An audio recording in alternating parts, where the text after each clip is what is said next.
राधे राधे दोस्तों। आज मैं आपके लिए एक ऐसी कहानी लेकर आया हूँ जो भक्ति, संघर्ष, धैर्य और भगवान की कृपा पर आधारित है। यह कहानी हमें सिखाती है कि सच्ची आस्था और मेहनत से कैसे एक साधारण इंसान की जिंदगी असाधारण बन सकती है। तो दोस्तों, वीडियो शुरू करने से पहले मैं आपसे निवेदन करूंगा कि केटीवी स्टोरी चैनल को सब्सक्राइब जरूर करें, वीडियो को लाइक करें, शेयर करें और कमेंट बॉक्स में अपनी राय जरूर लिखिए। आइए कहानी शुरू करते हैं। सन 70 के दशक की बात है। उस समय एक गांव था जिसका नाम राघवपुर था। ये गांव बहुत छोटा था और यहाँ सैकड़ों किसान अपना बसेरा बनाकर रहते थे। गांव में हर तरह के किसान रहते थे, छोटे किसान भी थे और बड़े किसान भी। सब मिलजुल कर रहते थे। इस गांव में एक सम्मानित किसान भी रहते थे जिनका नाम नंदन था। नंदन को पूरा गांव बहुत इज्जत देता था क्योंकि उनके अंदर ढेर सारे गुण थे। उनके घर में सिर्फ उनकी पत्नी रहती थी जिसका नाम जसो देवी था। जसो देवी बहुत समझदार और मेहनती महिला थी। नंदन के पास खेती के लिए कुल 5 बीघा जमीन थी। ये जमीन उन्हें अपने पुरखों से मिली थी। दोनों पति पत्नी मिलकर इस खेत में खूब मेहनत करते थे और अपने लिए पर्याप्त अनाज उगा लेते थे। नंदन की शादी को 5 साल हो चुके थे, लेकिन अभी तक उनके घर में कोई बच्चा नहीं हुआ था। नंदन को इस बात की कोई खास चिंता नहीं रहती थी, लेकिन जस्सो देवी कभी कभी इस बात को लेकर परेशान हो जाती थी। नंदन बहुत समझदार थे। वे अपनी पत्नी को समझा देते थे और जस्सो देवी भी मान जाती थी। एक शाम की बात है। नंदन अपने खेत में काम करने के बाद घर लौट रहे थे। तभी रास्ते में उन्हें गांव का जमींदार मिल गया। जमींदार का नाम हरही लाल था। हरही लाल बहुत धूर्त किस्म का इंसान था। वह गांव के गरीब लोगों पर अत्याचार करता रहता था। गांव में कोई भी हरही से सीधे मुंह बात नहीं करना चाहता था। सब लोग उससे बचकर निकल जाते थे। जो कोई उससे बात करने की कोशिश करता, वह उसे किसी न किसी तरह अपने जाल में फंसा लेता था। फिर धोखे से उसकी जमीन जायदाद अपने नाम करवा लेता था। जब नंदन ने हरही को देखा तो वे जरा भी नहीं घबराए। हरही ने कहा, अरे नंदन बाबू, क्या हालचाल है? कहाँ से आ रहे हो?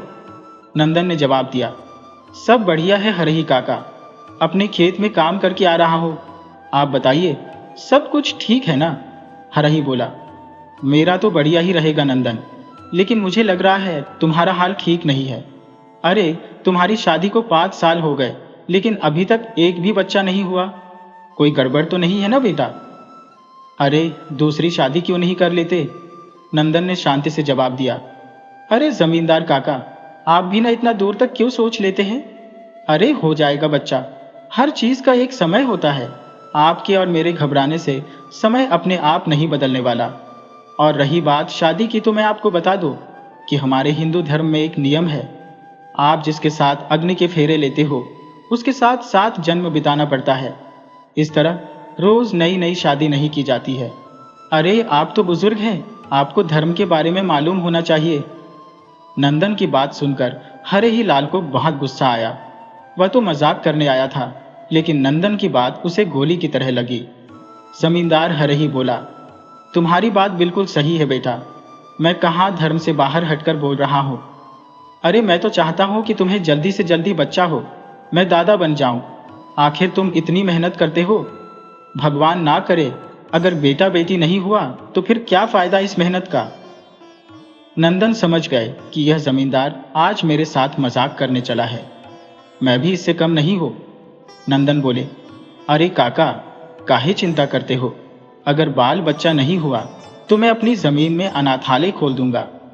इसमें कौन सी बड़ी बात है? बाल बच्चा नहीं होगा तो क्या मेरी सांसें बंद हो जाएंगी? हर ही समझ गया कि आज नंदन दूसरे मूड में है। इसको छेड़ रहा हो, कहीं गुस्सा होकर 2-4 मुक्का मार दिया तो लेने के देने पड़ जाएंगे। भलाई इसी में है कि यहाँ से तुरंत भाग जाऊं। हरही बोला, ठीक है बेटा नंदन, मैं चलता हूँ। मुझे एक पंचायत में जाना है, वहाँ लोग मेरा इंतजार कर रहे होंगे। जमींदार हरही वहाँ से तेजी से निकल गया। इधर नंदन अपने घर की तरफ चल पड़े। चलते चलते नंदन अपने मन में सोचने लगे कि यह हरही लाल आखिर चाहता क्या है? इतना परेशान क्यों रहता है मुझसे? कहीं इसकी नज़र हमारे खेत पर तो नहीं है? थोड़ी देर बाद नंदन अपने घर पहुंच गए। घर में जसो देवी भोजन बना रही थी। नंदन बोले, देवी जी, अगर भोजन तैयार हो गया हो तो मुझे खिलाने का कष्ट करें। आपके पतिदेव सुबह से भूखे हैं, भूख के मारे पेट में चूहे युद्ध कर रहे हैं। पत्नी बोली, आप हाथ मुंह धोकर बैठ जाइए, भोजन तैयार हो गया है, मैं अभी लगा देती हूँ।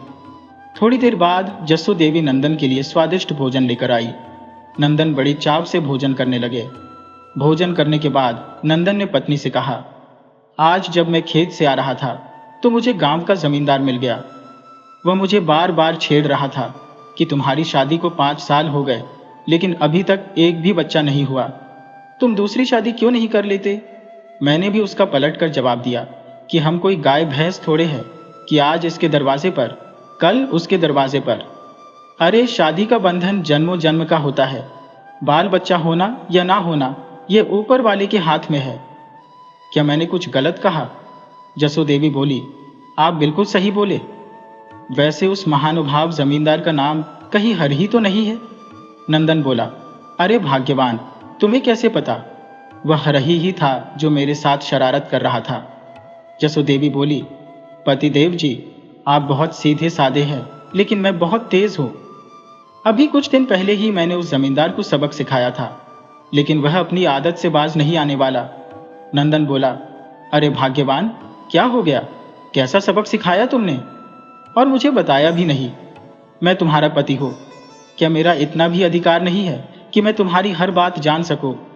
जसो देवी बोली, आप बिल्कुल भोले भाले हो, मैं नहीं चाहती कि आप किसी से उलझकर विवाद में पड़ जाओ। अरे हम दुनिया में शांति से जीने आए हैं, न कि सबसे बहस करने। आप सिर्फ अपने काम पर ध्यान दीजिए, इन गांव वालों के चक्कर में मत पड़िए। नंदन बोला, मुझे इधर उधर की बात अच्छी नहीं लगती, तुम्हें अच्छे से पता है, सीधे मुद्दे पर आओ। कैसा सबक सिखाया है तुमने, मुझे विस्तार से बताओ। जसो देवी बोली, एक दिन मैं खेत पर भोजन लेकर जा रही थी, तभी रास्ते में जमींदार मिल गया। उसने मेरा रास्ता रोक लिया। मैंने पूछा, मेरा रास्ता क्यों रोके हो? जमींदार बोला, मेरी मर्जी, मैं रास्ता रोकूं या कुछ भी रोकूं, यहाँ सबको मेरे अधीन रहना है। वैसे भी तुम तो एक बांझ हो, तुम किसी काम की नहीं हो, तो मैं सोच रहा हूं कि तुम एक बार मेरे साथ संबंध में आओ जिससे तुम्हें बच्चा हो जाए। उसकी बात सुनकर मेरे तन बदन में आग लग गई। मैंने तुरंत अपनी चप्पल निकाली और मारते मारते उसका मुंह सुजा दिया। इसके बाद आपके पास लेकर चली आई। तभी से जमींदार मुझसे दूर ही रहता है।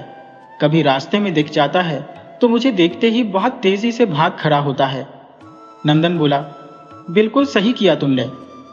अरे मैं समझता था कि जमींदार सिर्फ धन का लालची है, लेकिन वह एक कामी पुरुष भी है। उसकी पत्नी कितनी भोली है, हमेशा अच्छे से मिलती है, सबसे व्यवहार बनाकर रखती है, पर यह जमींदार सब घोड़ गोबर कर रहा है। खैर, जैसा करेगा वैसा पाएगा, हमें उससे क्या लेना देना। पत्नी जसो बोली, अरे आप उससे सावधान रहना, उसकी नज़र आजकल हमारी पुश्तैनी जमीन पर है, वह हमारी जमीन हड़पना चाहता है। नंदन बोले, देवी जी, आप निश्चिंत रहिए, मैं इतना पागल नहीं हूं कि अपनी पुरखों की जमीन किसी को भी दे दूं। धीरे धीरे समय का चक्र चलता गया। 5 साल और गुजर गए, समय का पता ही नहीं चला। नंदन ने अपना नियम बना लिया था। वे प्रतिदिन खेत में जाते और दिन भर मन लगाकर मेहनत करते। वहीं जसो देवी दोपहर का भोजन लेकर खेत पर जाती और अपने पति को खिलाती। एक दिन किसान नंदन अपने खेत में काम कर रहे थे, तभी वहां एक साधु पहुंचे। नंदन बहुत धार्मिक इंसान थे। उन्होंने संत को अपने खेत में देखा तो उनका आदर सहित सत्कार किया। महात्मा बोले, बेटा, मैं कई बार यहाँ से गुजर चुका हूँ, मैं हमेशा देखता हूँ कि तुम बहुत ही मेहनती किसान हो, तुम्हें देखकर बहुत अच्छा लगता है। नंदन बोला, महात्मा, मैं एक किसान हूँ, अगर मैं काम नहीं करूँगा तो मेरे भोजन पर आफत आ जाएगी, इसीलिए जान लगाकर मेहनत करता हूँ। महात्मा, मैं आपकी क्या सेवा कर सकता हूँ? आप मुझे आज्ञा दीजिए। महात्मा बोले, बेटा, मैं इस गांव में भिक्षा मांगने आया था, लेकिन मुझे बहुत तेज प्यास लग गई। मैं पास के एक खेत में इस गांव के जमींदार से पानी मांगा, लेकिन उसने पानी नहीं पिलाया, उल्टा गालियां देकर भगा दिया। बेटा, मुझे बहुत तेज प्यास लगी है, सिर्फ मुझे पानी पिला दो। तभी वहां पर भोजन ली किसान की पत्नी पहुंची। जसो देवी संत को देखकर बहुत खुश हुई। उन्होंने संत को प्रणाम किया। नंदन बोला, महात्मा, मैं कई वर्षों से इंतजार कर रहा था कि कोई संत मुझ गरीब के घर भोजन करे। संत बोले, बेटा, मुझे बस प्यास लगी है, मेरा काम पानी से चल जाएगा। तुम खेत में मेहनत कर रहे हो और यह भोजन तुम्हारे लिए आया है। अगर मैं भोजन कर लूंगा तो अनर्थ हो जाएगा, तुम भूखे रह जाओगे बेटा। और वह संत ही कैसा जो दूसरे का भोजन छीन ले। नंदन बोला, महाराज, आप मेरी चिंता ना करें, पास में ही मेरा घर है, मेरी पत्नी फिर से भोजन ला देगी।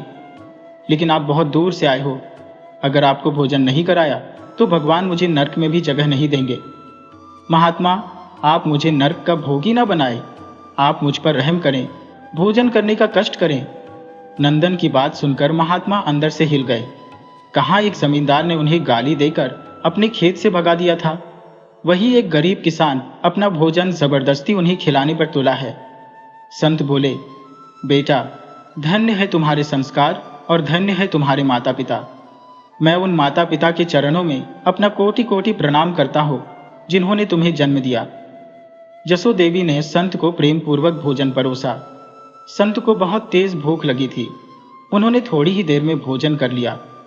भोजन के बाद संत बोले, बेटा, मैं तुम्हें कुछ देना चाहता हूँ। दरअसल मैं एक दिव्य संत हूँ, मैं भगवान की मर्जी से आया हूँ। तुम दोनों के जीवन में एक गंभीर संकट है, मैं अपनी दिव्य दृष्टि से देख रहा हूँ। संत ने एक आम जसो देवी को दिया। इसके बाद बोले, बेटी, इस आम को आज खा लेना, ध्यान रहे इसकी गुठली तुम फेंकना मत। इस आम को खाने के बाद तुम्हारा गोद भर जाएगा। इस गुठली को गुप्त जगह देखकर जमीन में गाड़ देना, हो सके तो जंगल में गाड़ देना। जब गुठली पेड़ बनेगा तो उससे धन की वर्षा होगी, वह धन सिर्फ तुम्हारे बेटे को ही मिलेगा। अगर कोई दूसरा उस धन के पास जाएगा तो इस पेड़ का रखवाला उसे मार डालेगा। इस पेड़ का एक दिव्य रखवाला होगा। नंदन और उनकी पत्नी संत के चरणों में गिर गए। संत ने आशीर्वाद दिया और वहां से लुप्त हो गए। नंदन और उनकी पत्नी हैरान थे। भगवान की महिमा अजब है, हम कभी मन से पूजा भी नहीं करते, लेकिन भगवान खुद हमारे घर पहुंचकर हमारी मदद कर गए। दोनों भगवान की लीला देखकर बहुत खुश थे। थोड़ी देर बाद जसो देवी बोली, मैं घर जाकर आपके लिए भोजन बनाकर लाती हूँ। नंदन बोला, अरे पगली, अब मुझे भूख नहीं है, तुम घर जाओ, आराम करो, मैं शाम को आऊंगा। पत्नी जसो देवी घर चली गई। थोड़ी देर बाद गांव का जमींदार हरहीलाल अपने घर जा रहा था। उसने नंदन को अकेला देखा तो झट से उसके पास चला आया। हरहीलाल बोला, अरे बब्बुआ नंदन, तुमने एक बूढ़े संत को देखा क्या? अरे वह हमारे खेत में आया था, मुझसे पानी मांग रहा था, मैंने गालियां देकर भगा दिया। अगर तुम्हारे खेत पर आए तो तुम उसे भोजन करा देना, क्योंकि तुम तो मूर्ख हो, साथ ही एक अंधभक्त भी हो। नंदन बोला, अरे जमींदार काका, आपकी शक्ल तो जूते जैसी है, लेकिन बात आप गोबर जैसी करते हो। अरे कभी भी तो अच्छी बात कर लिया करो, धीरे धीरे बूढ़े होते जा रहे हो, लेकिन तुम्हारी बुद्धि उम्र के साथ भैंस चराने जा रही है। वह संत मेरे यहाँ आए थे, मैंने उन्हें आदर सहित भोजन कराया, साथ ही उनसे पुत्र प्राप्ति का आशीर्वाद भी लिया। हरहीलाल हंसते हुए बोला, बब्बुआ, बहुत अच्छा किया, तुम्हें तो 2 बीघा खेत भी दे देना चाहिए था। बड़ा आया संत के आशीर्वाद से पुत्र प्राप्त करने वाला। पुत्र की बात तो छोड़ो, तुम्हें पत्थर भी नहीं मिलेगा। जमींदार की बात सुनकर नंदन मन ही मन बहुत गुस्सा हुआ। वे जमींदार से बोले, जमींदार काका, आओ शर्त लगाओ, अगर मुझे 9 महीने बाद संतान नहीं होती तो मेरी सारी जमीन आपकी, लेकिन अगर हो गई तो जितनी मेरी जमीन है उतनी आपको मुझे देनी पड़ेगी। जमींदार को मौका मिल गया था। वह बहुत दिनों से प्रयास में था कि किसी तरह नंदन को अपने कब्जे में लिया जाए। उसे लग रहा था कि भला किसी के आशीर्वाद से संतान मिलती तो इस दुनिया में एक भी बांझ नहीं होते। हरहीलाल झट से बोला, बब्बुआ नंदन, मुझे तुम्हारी शर्त मंजूर है, पर मुकरना मत। नंदन बोला, जमींदार साहब, आप मत मुकरना, मैं बात का पक्का आदमी हूँ। हरहीलाल खुश होकर वहां से अपने घर चला गया। उसे तो जैसे नंदन की सारी संपत्ति ही मिल गई थी। धीरे धीरे समय का पहिया घूमा। 1 महीना गुजर गया, लेकिन जसो देवी के पेट में कोई बच्चा महसूस नहीं हुआ। नंदन ने पूछा, अरे ये भाग्यवती, महात्मा के आशीर्वाद को 1 महीने से ऊपर हो गए, लेकिन अभी तक कुछ बदलाव नहीं दिख रहा है। जसो बोली, हाँ, 1 महीना हो गया है, लेकिन मुझे कुछ महसूस नहीं हो रहा है। आप किसी दाई को बुलाइए, वही इसके बारे में बता सकती है। वह रोज सैकड़ों बच्चों का जन्म करवाती है, वह जरूर बता देगी। नंदन बोला, ये दाई मिलेगी कहाँ? मुझे नहीं पता है। अगर तुम जानती हो तो मुझे उसका पता बताओ, मैं तुरंत ही जाकर उसे बुला लाऊंगा। जसू बोली, इसके लिए तो आपको हमारी पड़ोस के गांव में जाना पड़ेगा। वहीं पर एक दाई का घर है, आप उसे जाकर बुला लाइए। नंदन पड़ोस के गांव के लिए चल पड़े। पड़ोस का गांव 3 मील की दूरी पर था। चलते चलते वे वहां पहुंच गए, लेकिन उन्होंने दाई का घर नहीं देखा था, तो उनके लिए यह बड़ी परेशानी थी। गांव के बाहर उन्हें एक आदमी मिला। नंदन बोला, भाई साहब, मैं पड़ोस के गांव राघवपुर से आया हूं, आपसे मुझे एक मदद चाहिए थी। आदमी बोला, मैं भिखमंगों की मदद नहीं करता, आप अपने रास्ते जाइए, मुझे जरूरी काम है, मेरे पास फालतू समय नहीं है। वह आदमी बड़बड़ाता हुआ चला गया। नंदन मन में सोचने लगे कि बड़ा ही अजीब आदमी है, मैं इसे अपना परिचय बता रहा था, उससे पहले ही यह मुझे भिखमंगा बनाकर चला गया। नंदन वहां से आगे बढ़े। बीच गांव में उन्हें एक बुजुर्ग दिखाई पड़े जो अपने घर के बाहर दरवाजे से सटकर बैठे थे। नंदन बोला, काका, मुझे आपसे एक जरूरी बात करनी है। बुजुर्ग बोले, बेटा, कौन हो तुम और मुझ बूढ़े से क्या जरूरी बात करनी है?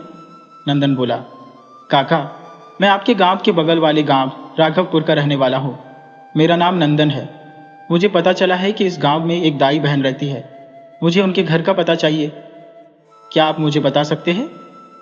बुजुर्ग बोले, बेटा, तुम बिल्कुल सही जगह आए हो, मेरी ही बहू दाई है, बताओ क्या काम है उससे? नंदन बोला, काका, मुझे काम नहीं है, मेरी पत्नी को उनसे काम है, मेरी पत्नी ने ही उन्हें बुलाया है। बुजुर्ग बोले, 2 मिनट बाहर रुको बेटा, मैं उसे अंदर से भेजता हूं। बूढ़ा अंदर गया और दाई को भेजा। दाई बोली, जी भाई साहब, बताइए कहाँ जाना है और मुझे वहां जाकर क्या करना है? नंदन बोला, बहन जी, आप मेरे साथ चलिए, मेरी पत्नी को गर्भ संबंधित समस्या है, मुझे उसके बारे में नहीं पता है, आप खुद चलकर पता लगा लीजिए। नंदन दाई को अपने साथ लेकर अपने गांव राघवपुर के लिए चल पड़े। कुछ देर बाद दोनों गांव पहुंच गए। गांव के बाहर जमींदार हरही बैठा हुआ था। उसकी आदत थी कि गांव में आने जाने वाले लोगों की वह वहां बैठकर नाक छेड़ता रहता था। उसकी नज़र नंदन पर पड़ी। जमींदार बोला, अरे बब्बुआ नंदन, कहाँ से आ रहे हो और तुम्हारे साथ यह स्त्री कौन है? शर्त लगाने के बाद दूसरा विवाह कर लिए क्या? नंदन बोला, नहीं काका, विवाह नहीं किया है, मेरी पत्नी गर्भवती है, उसी की जांच करवाने इन्हें लेकर जा रहा हूं, ये नाते से मेरी बहन लगती है, आप अपना नजरिया सुधारिए, सबको अपने जैसा ना समझे। नंदन इतना बोलकर अपने घर की तरफ चला गया। इधर हरही लाल बहुत चिंतित हुआ, उसे अपनी शर्त याद आ गई। वह मन में सोचने लगा कि अरे, इसको कहीं सच में संतान मिल न जाए, नहीं तो मैं शर्त हार जाऊंगा। हे काली माई, हमको शर्त जीता दो, हम तो के 5 किलो लड्डू चढ़ाएंगे, जब दाई उधर से आएगी तो मैं उससे जरूर पूछ लूंगा, नहीं तो मेरी नींद उड़ जाएगी। उधर दाई नंदन के घर पहुंची और जसू देवी की जांच की। दाई बोली, बहन जी, आपके पेट में कोई बच्चा नहीं है, आप बेकार ही परेशान हो रही हैं, आप निश्चिंत रहिए, अगर पेट में बच्चा होगा तो आपको खुद ही महसूस हो जाएगा, आपके पेट में बदलाव आ जाएगा। दाई इतना कहकर वहां से अपनी मेहनत का पैसा लेकर चली गई। नंदन बहुत चिंतित हुए, उन्हें जमींदार की शर्त याद आ गई।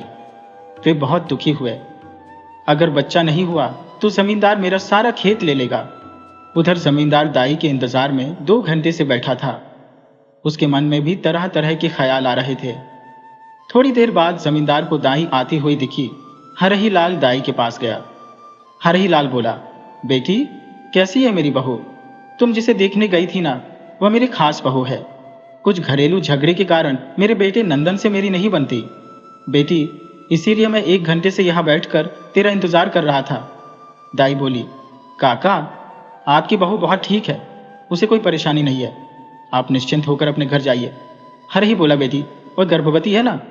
दाई बोली, नहीं, वह पेट से नहीं है, वह झूठ में परेशान थी, आप घर जाइए।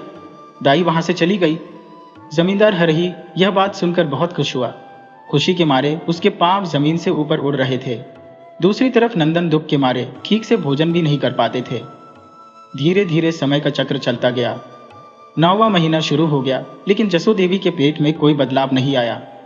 नंदन समझ गए कि वह संत एक धूर्त संत था। वह कोई जादूगर था, सिर्फ भोजन के लिए आया था। मैंने उसके चक्कर में जमींदार से शर्त लगा ली, अब मेरी जमीन कुछ ही दिनों में जमींदार के कब्जे में आ जाएगी।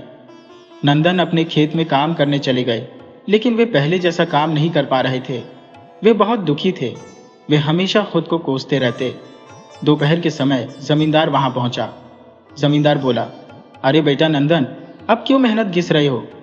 अरे ये खेत मेरा होने वाला है, कुछ दिन और मेहनत कर लो, इसके बाद मैं तुम्हें आराम देने वाला हूँ। वैसे भी इस खेत से तुम्हें लाभ थोड़े है। पूरा दिन जान लगाने के बाद मिलता ही क्या है? भोजन मिल जाता है जैसे तैसे। नंदन बोला, काका मेरी तबीयत ठीक नहीं है, आप यहाँ से चले जाइए। जिस दिन हमने शर्त लगाई थी उस दिन आकर मेरा खेत ले लीजिएगा। अभी आप यहाँ से चले जाइए। जमींदार बोला, क्यों नहीं बेटा, मैं अभी चला जाता हूँ। जमींदार वहां से चला गया। नंदन अपने काम में फिर से लग गए।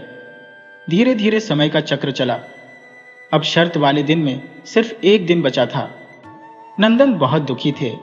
वे रात में उदास होकर सो गए कि सुबह जमींदार को अपना खेत दे देना है। लेकिन सुबह जब नंदन उठे तो उनके होश उड़ गए।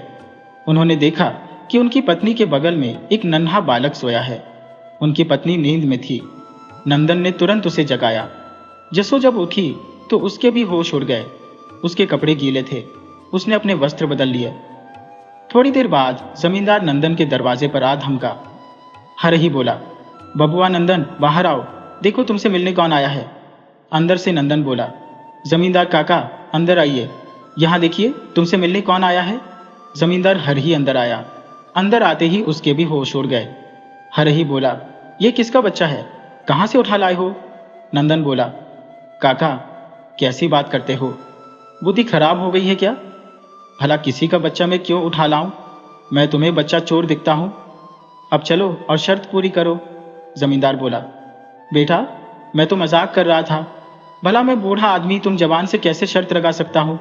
नंदन बोला, चालाकी दिखाने की जरूरत नहीं है, तुम अपनी शर्त पूरी करने यहां दौड़े दौड़े चले आए। जब मैं शर्त में जीत गया तो तुम्हें मजाक लग रहा है। आज दोपहर तक मुझे शर्त के मुताबिक 5 बीघा जमीन चाहिए, नहीं तो मैं तुम्हारी शिकायत लेकर राज दरबार चला जाऊंगा। जमींदार हरही की सिट्टी गुम हो गई। वह मन ही मन बहुत परेशान हुआ।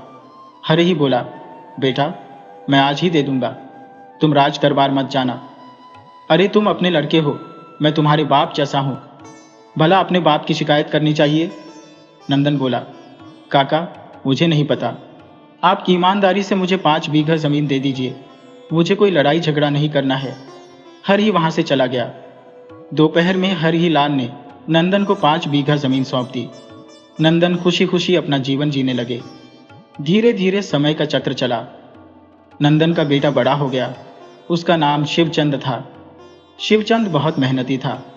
वह अपने पिता के साथ दिन भर खेत में काम करने लगा, लेकिन उसकी मेहनत के बावजूद भी आय में कोई बढ़ोतरी नहीं हुई। धीरे धीरे समय का चक्र चलता गया। एक दिन जसो देवी की तबीयत बिगड़ी। उन्हें एक गंभीर बीमारी हो गई। शिवचंद ने उनका इलाज करने के लिए अपनी सारी संपत्ति बेच दी। नंदन भी बहुत दुखी रहने लगे। घर में शिवचंद के बूढ़े माता पिता और वह खुद रहता था। समय के साथ उसके माता पिता इतने बूढ़े हो चुके थे कि चल फिर नहीं सकते थे। शिवचंद को माता पिता की सेवा के साथ भोजन का भी प्रबंध करना पड़ता था। उसके पास बहुत थोड़ी जमीन थी। उसमें इतना अनाज नहीं उपजता था कि 1 साल का भोजन चल सके। उसे दूसरों के खेत में मजदूरी भी करनी पड़ती थी। बदले में उसे अनाज मिल जाता था।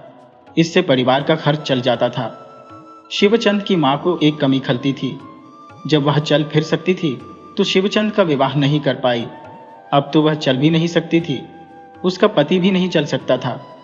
शिवचंद को अकेले ही घर का काम और बाहर का काम करना पड़ता था। एक बहू होती तो घर का काम देख लेती, बाहर का काम शिवचंद देख लेता। जिंदगी की गाड़ी कभी एक पहिए से नहीं चलती। एक पहिए की गाड़ी किसी भी वक्त पलट सकती है। माँ इस बात को लेकर बहुत चिंतित रहती, लेकिन अब कर क्या सकती थी। एक दिन उसने शिवचंद से कहा, बेटा मेरी इच्छा है तू विवाह कर ले। शिवचंद बोला, माँ, इच्छा तो मेरी भी है कि विवाह कर लो। घर में एक पत्नी होती तो तुम्हारी सेवा करती, खाना बनाती, लेकिन मेरे चाहने से कुछ नहीं होता। कोई भी आदमी मुँह गरीब को अपनी बेटी नहीं देगा। बेटी का विवाह लोग वहीं करते हैं जहाँ वह सुखी रह सके। मेरे पास तो न तो रहने लायक घर है, न खेती लायक जमीन। कोई कैसे विश्वास कर सकता है कि उसकी बेटी हमारे घर में सुखी रह सके? माँ, तुम इस चिंता को अभी छोड़ दो, समय के साथ सब ठीक हो जाएगा। कुछ दिन बाद शिवचंद के माता पिता दोनों चल बसे। शिवचंद अकेला रह गया। माता पिता के चले जाने से वह काफी दुखी था। पड़ोसियों ने उसे समझाया कि बेटा, दुनिया में लोग आते जाते रहते हैं। ये जग एक मुसाफिर खाना की तरह है। साधु जन कभी आने वाले से ज्यादा खुश नहीं होते, न जाने वाले के लिए दुखी होते हैं। वे सिर्फ अपने कर्म पर विश्वास करते हैं कि उनसे इस संसार में कुछ बुरा ना हो जाए। शिवचंद पिछली यादें भूलकर अपने काम में लग गया। इस तरह उसे अकेले रहते कई साल गुजर गए। उसका विवाह नहीं हो पाया। हालांकि कड़ी मेहनत करके उसने अपनी आर्थिक स्थिति सुधार ली थी। अब वह उतना गरीब नहीं रह गया था। उसके गांव में एक पुजारी रहते थे।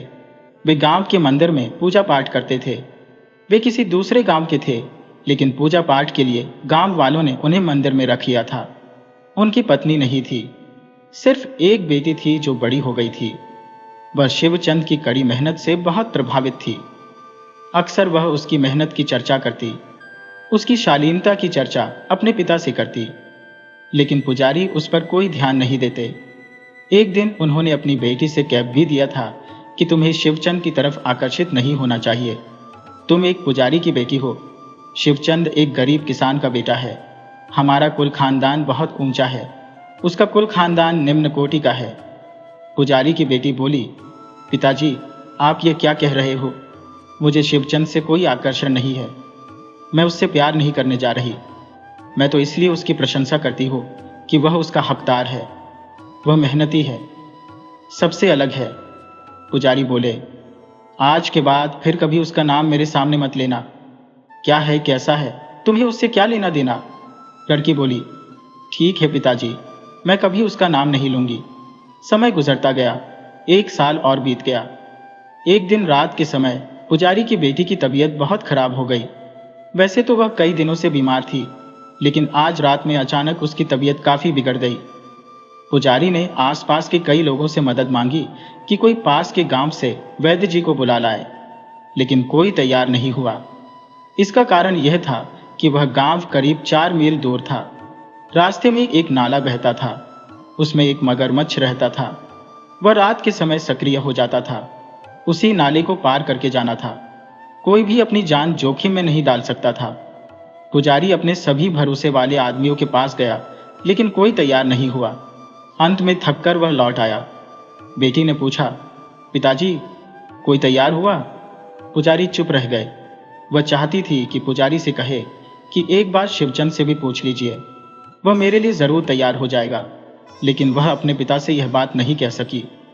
वह अपने पिता से बोली, पिताजी, लगता है मेरी जान नहीं बच पाएगी। आप मुझे बचा लीजिए, मैं मरना नहीं चाहती। सहसा पुजारी को ख्याल आया कि शिवचंद है जो शायद मेरी बेटी के लिए वैद्य के पास चला जाए।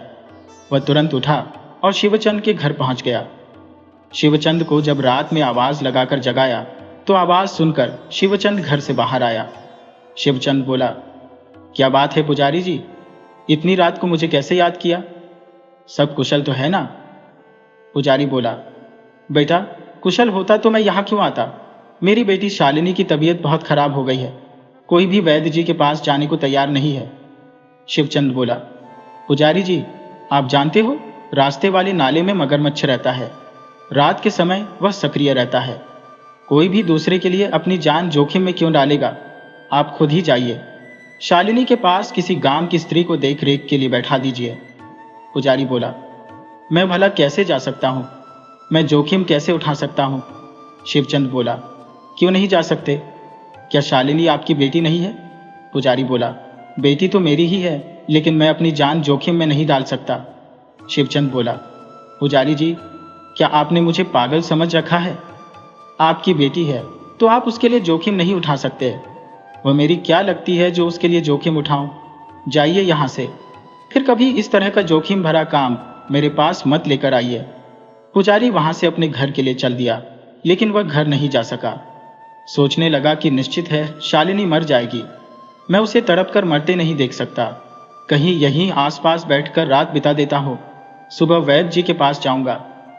पुजारी गांव से बाहर एक पेड़ के चबूतरे पर जाकर बैठ गया। उधर शिवचंद ने सोचा कि यह पुजारी तो वैद्य के पास जाने से रहा, दवा नहीं मिली तो उसकी बेटी मर जाएगी। उसने हिम्मत करके वैद्य के पास जाने का फैसला किया।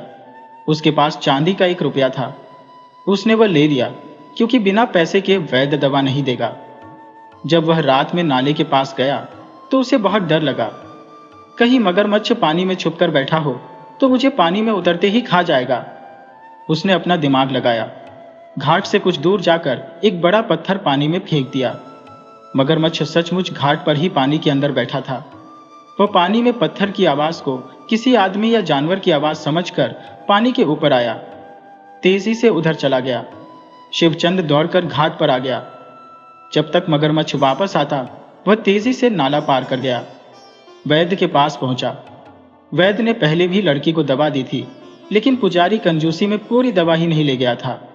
वैद्य ने पूरे 15 दिन की दवा दे दी, बताया कि समय से दवा मिलती रही तो जल्दी ठीक हो जाएगी। शिवचंद नाले के पास लौट आया, फिर से नाले में कुछ दूरी पर पत्थर फेंका, लेकिन इस बार मगरमच्छ ने कोई हलचल नहीं की। वह उसी जगह से नाला पार कर गया। उसने चांदनी रात के उजाले में देखा, मगरमच्छ घाट के उस पार पानी से बाहर घात लगाए बैठा है।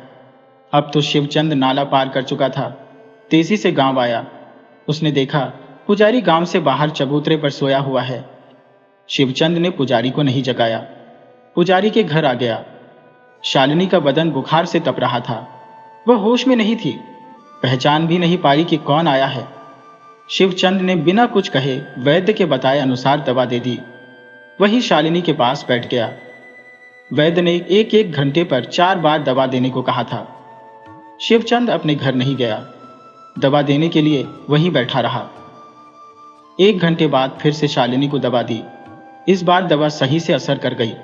उसका बुखार धीरे धीरे उतरने लगा।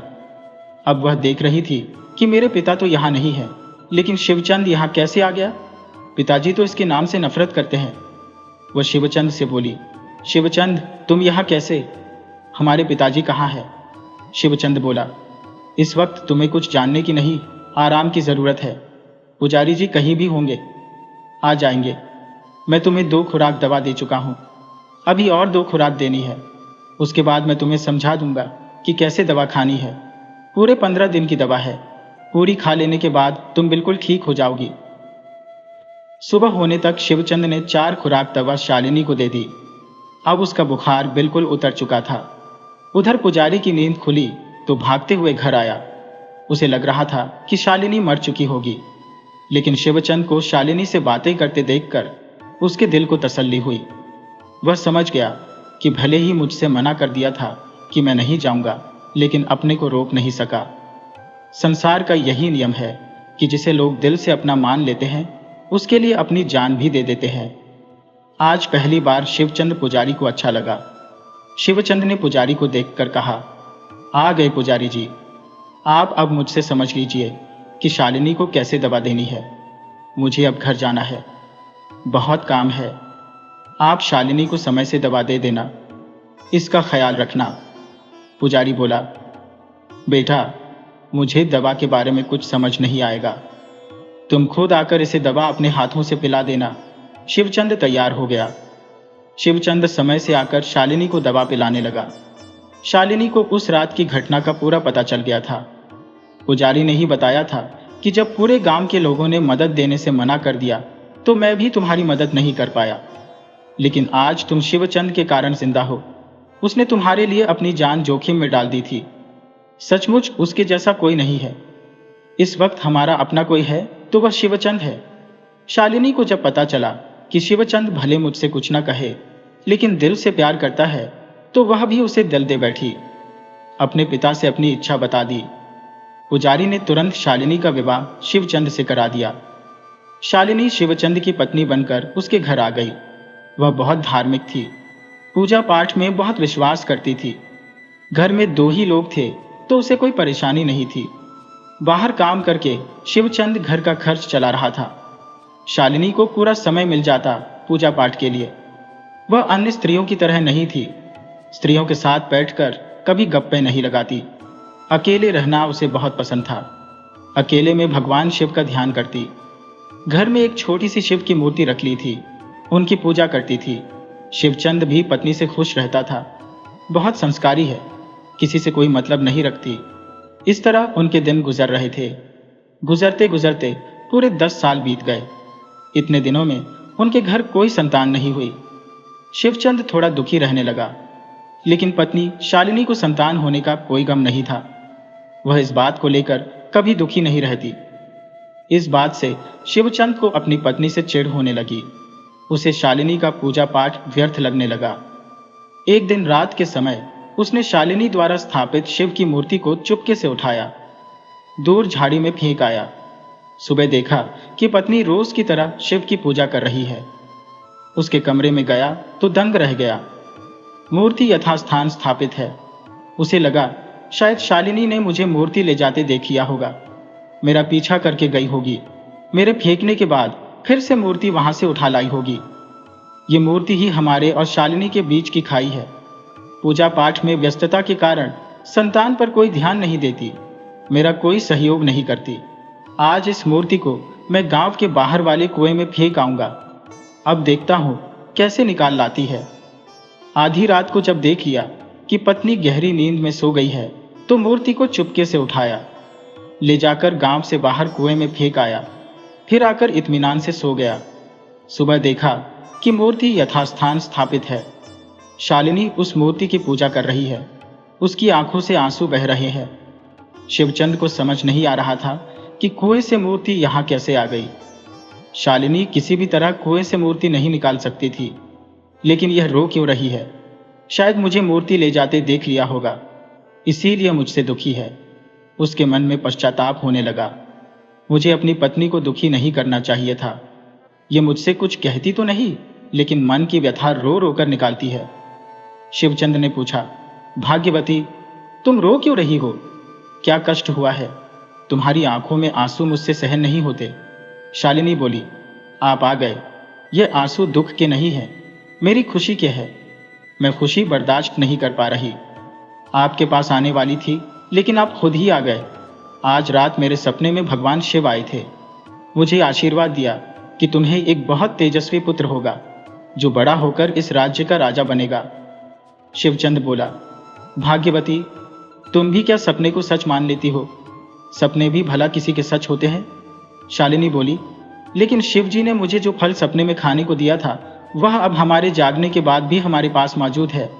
उन्होंने बताया था कि फल खाने के बाद ही तुम्हें तेजस्वी पुत्र होगा। शिवचंद को भी विश्वास हो गया कि अवश्य ही शिव जी की कृपा हुई है। शिव बाबा अजीब है, वे उल्टे काम पर भी खुश हो लेते हैं। मैंने तो उनकी मूर्ति कुएं में डाल दी थी, लेकिन मूर्ति यथास्थान स्थापित है। उसने मूर्ति कुएं में फेंकने वाली बात पत्नी से नहीं बताई, नहीं तो वह नाराज होकर बहुत रोती। शालिनी भी उस दिन से शिवचंद का सहयोग करने लगी। जहां कल तक वह शिवचंद से उदास रहती थी, अब वह दाम्पत्य जीवन में लग गई। 2 महीने बाद शालिनी ने शिवचंद को खुशखबरी सुनाई कि आप पिता बनने वाले हो। दोनों पति पत्नी बहुत खुश हुए। समय के साथ बच्चे का जन्म हुआ। शिवचंद ने बच्चे का नाम शिवप्रसाद रखा। दोनों उस बच्चे का लालन पालन करने लगे। इधर राघवपुर जिस राज्य में पड़ता था, उस राज्य का नाम खड़गपुर था। वहां का राजा कृपा सिंधु बहुत दयालु और सुयोग्य राजा था। वह प्रजा का ख्याल रखता था। उसे वर्षों बाद एक पुत्री की प्राप्ति हुई थी। राजा रानी तो संतान की उम्मीद ही छोड़ चुके थे। यज्ञ, कथा, व्रत, दान दक्षिणा देते देते थक गए थे। अपनी जानकारी में राजा रानी ने कोई देवस्थान नहीं छोड़ा था, कोई ऐसा साधु संत नहीं जिससे आशीर्वाद ना लिया हो। एक दिन अनायास राजा का मुकुट सिर से निकलकर उसकी अपनी बूढ़ी दासी के पैरों में जा गिरा। दासी ने राजा को उठाकर मुकुट देते हुए आशीर्वाद दे दिया कि आपको एक साक्षात लक्ष्मी जी की तरह पुत्री हो। राजा ने दासी के आशीर्वाद को सहर्ष स्वीकार किया। दासी के आशीर्वाद से राजा के घर एक सुंदर पुत्री ने जन्म ले लिया। समय ने अपना पाला बदला। राजकुमारी बड़ी हो गई। उधर शिवचंद का बेटा शिव प्रसाद भी बड़ा हो गया। कृपा सिंधु के चारों तरफ के राजा उन पर बुरी दृष्टि रखने लगे थे।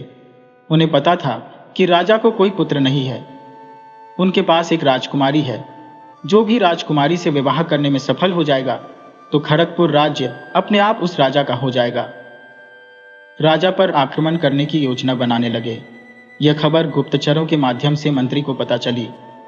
मंत्री ने राजा से कहा, महाराज, पड़ोस के राजा हमारे राज्य पर आक्रमण करने की योजना बना रहे हैं।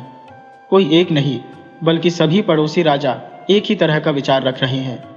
राजा ने मंत्री से कहा, आखिर इसका कोई कारण होगा। हमने तो कभी किसी राज्य से वैर नहीं रखा, फिर हमारे पड़ोसी आक्रामक कैसे हो गए? मंत्री ने बताया, इसका कारण हमारी राजकुमारी है। वे राजकुमारी से विवाह करके राज्य हड़पना चाहते हैं। आपको चाहिए कि राजकुमारी का विवाह किसी सुयोग्य राजकुमार से कर दें। राजा बोला, अच्छी बात है, हम आज ही राजगुरु को बुलाकर राजकुमारी की कुंडली दिखाते हैं। पता लगाते हैं कि राजकुमारी का भाग्य किससे जुड़ा है। राजगुरु दरबार में नहीं रहते थे, जंगल में रहते थे। मंत्री ने संदेश भिजवाया कि राजगुरु आपकी आवश्यकता राजमहल में पड़ी है। राजगुरु महल में पहुंचे। राजकुमारी की कुंडली देखकर बोले, महाराज, राजकुमारी का भाग्य किसी भी राजा या राजकुमार से नहीं जुड़ा है, बल्कि किसी साधारण लड़के से जुड़ा है। लेकिन वह लड़का भी कोई असाधारण नहीं होगा। राजा बोला, गुरुदेव, हम राजकुमारी का विवाह किसी साधारण लड़के से कैसे कर सकते हैं? चारों तरफ के राजा एक साथ मुझ पर आक्रमण कर देंगे। राजगुरु बोले, चाहे जो भी हो, हम विधि के लिखे को नहीं बदल सकते। राजा बोला, राजगुरु, आप कोई रास्ता निकालिए, हमें बहुत भय लग रहा है। हम राज्य तथा राजकुमारी की सुरक्षा नहीं कर पाएंगे। राजगुरु बोले, राजन, आप राजकुमारी की तरफ से निश्चिंत रहें। राजकुमारी को कोई बलात् हाथ भी नहीं लगा सकता। राजकुमारी कोई साधारण कन्या नहीं है। इसका जन्म एक तपस्विनी के आशीर्वाद से हुआ है। जिस दासी ने आपको आशीर्वाद दिया था वह कोई साधारण स्त्री नहीं थी। उसने बहुत तप किया था। वह मरने से पहले राजकुमारी की सुरक्षा का प्रबंध करके गई है। उसने एक दिव्य तलवार राजमहल के बाहर की दीवार में गाड़ दी है। जो कोई उस तलवार को उखाड़ लेगा वही राजकुमारी का पति बनेगा। दुर्भावना से राजकुमारी को छूने वाला जलकर भस्म हो जाएगा। जब तक तलवार दीवार में गड़ी है, इस महल के अंदर कोई भी आपका शत्रु प्रवेश नहीं कर सकता। कोशिश करने वाला जल मरेगा। आप घोषणा कर दीजिए कि जो कोई उस तलवार को निकाल लेगा वही राजकुमारी का वरण करेगा। अगर राजाओं राजकुमारों में दम है तो चुनौती स्वीकार करें। राजा को राजगुरु की बात अच्छी लगी। उसने अपने पड़ोसी राजाओं को खबर भिजवाई कि अगर वे राजकुमारी से अपने राजकुमार का विवाह करना चाहते हैं तो हमारे महल के दरवाजे पर दीवार में गड़ी तलवार को निकालना होगा। अगर तलवार निकालने में सफल हो जाते हैं तो राजकुमारी का विवाह उस राजकुमार से कर दिया जाएगा। वह राजकुमार आने वाले समय का अगला राजा होगा। ये संदेश हमारे पड़ोसी राजाओं को एक आमंत्रण भी है और एक चुनौती भी। ये खबर जब पड़ोस के राजाओं ने सुनी तो तुरंत अपने राजकुमारों को भेज दिए। लेकिन तलवार निकालने की कोशिश में उन्हें तलवार से निकलने वाली तेज के झटके सहने पड़े। तलवार तो निकली नहीं, लेकिन बिजली के झटके से वे मूर्छित हो गए। उन्हें यहाँ से मूर्छित अवस्था में ही अपने राज्य जाना पड़ा। उनके अंगरक्षक उठाकर ले गए। राजाओं को लगा कि कृपा सिंधु हमारे साथ अन्याय कर रहा है। वह साजिश के तहत हमारे राजकुमारों को मार रहा है। तो वे खुद राजकुमारी से विवाह की लालसा लिए तलवार उखाड़ने आए। लेकिन उनकी भी हालत राजकुमारों जैसी हो गई। पड़ोसी राजाओं ने मान लिया कि हम सभी राजा एक साथ मिल भी जाएं, तब भी कृपा सिंधु को पराजित नहीं कर सकते। जब हम उसकी दीवार से एक साधारण तलवार नहीं निकाल पा रहे तो उसके दरबार में न जाने कितने दिव्य अस्त्र पड़े होंगे। उन्होंने राजा पर आक्रमण का विचार छोड़ दिया। इस बात की खबर सैकड़ों राजाओं तक गई। सभी के राजकुमार आए। कोई तलवार पर हाथ लगाकर मूर्छित होकर गया, कोई बिना तलवार को हाथ लगाए ही लौट गया। इस तरह 6 महीने गुजर गए। कोई भी राजा या प्रजा में से ऐसा योद्धा नहीं आया जो तलवार को दीवार से निकाल सके।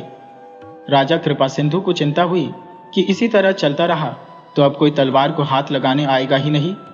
राजा का धैर्य टूटने लगा। उसने फिर से राजगुरु को जंगल से बुलवाया। राजा बोला, गुरुदेव, हमारा धैर्य जवाब दे रहा है।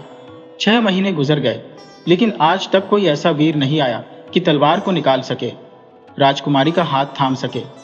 मुझे तो शंका हो रही है कि कोई तलवार को निकाल पाएगा भी या नहीं।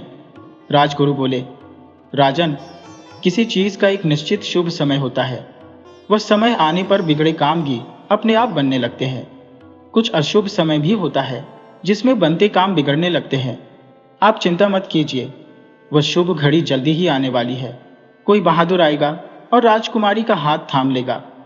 आप सिर्फ उस घड़ी का इंतजार कीजिए। उधर शिवचंद का पुत्र शिव प्रसाद अपनी माँ से बोला, माँ, मैं राज दरबार देखना चाहता हूँ। कई दिन से मेरे को सपना आ रहा है कि राज दरबार पहुँच गया हूँ। उसकी माँ शालिनी को ख्याल आया कि भोले बाबा ने सपने में कहा था कि बेटा राजगद्दी पर बैठेगा, इस राज्य का राजा बनेगा। अगर घर बैठा रहा तो कोई इसे राजा बनाने नहीं आएगा। राजा बनने के लिए उद्यम तो इसे ही करने पड़ेंगे। शालिनी बोली, हाँ हाँ बेटा, जाओ राज दरबार देखो। हमारे तो भाग्य में है ही नहीं कि कभी नगर का भ्रमण करें, लेकिन तुम जाओ, शायद तेरे भाग्योदय से हम भी राज दरबार का दर्शन कर लें। शिव प्रसाद राजभवन के लिए चल पड़ा। राजमहल उसके घर से बहुत दूर था। पहले दिन तो नहीं पहुंच सका, लेकिन दूसरे दिन दोपहर तक राज दरबार के सामने खड़ा था। द्वारपाल ने उसे वहां खड़ा देखकर कहा, लो, अब यह भी आ गए। एक से एक बहादुर राजकुमार तलवार छूने की हिम्मत नहीं जुटा सके। सुबह से कई राजा और राजकुमार वापस तलवार को बिना हाथ लगाए लौट गए हैं। अब ये आई है तलवार को हाथ लगाने। शिव प्रसाद बोला, भाई, मुझे समझ नहीं आ रहा क्या कह रहे हो। मुझे किसी तलवार के बारे में कोई जानकारी नहीं है। कहाँ है तलवार? कोई क्यों हाथ नहीं लगा रहा? मुझे दिखाओ, मैं हाथ लगाकर दिखा देता हूँ। द्वारपाल बोला, सामने दीवार में घड़ी हुई है, निकाल सको तो तुम भी आजमा लो। निकाल दिए तो समझ लो राजकुमारी तुम्हारी, ये राज्य भी तुम्हारा। शिव प्रसाद ने सहज भाव से उस तलवार को निकाल लिया। द्वारपाल आंखें फाड़कर देखता रह गया। वह उस लड़के को जल्दी से लेकर राजा के पास गया। राजा भी आश्चर्यचकित था, लेकिन खुश था। आज राजकुमारी को वर मिल गया था। राजा ने अपनी राजकुमारी का विवाह उस लड़के से कर दिया, अपने राज्य का उत्तराधिकारी बना दिया।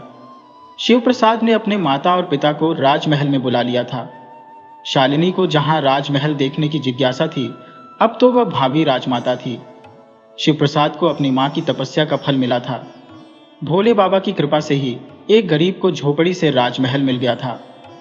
भगवान पर अटूट आस्था रखने वाले कभी बुरे नहीं फंसते, बल्कि 10वें जन्म की बात छोड़िए, इसी जन्म में उद्धार हो जाता है।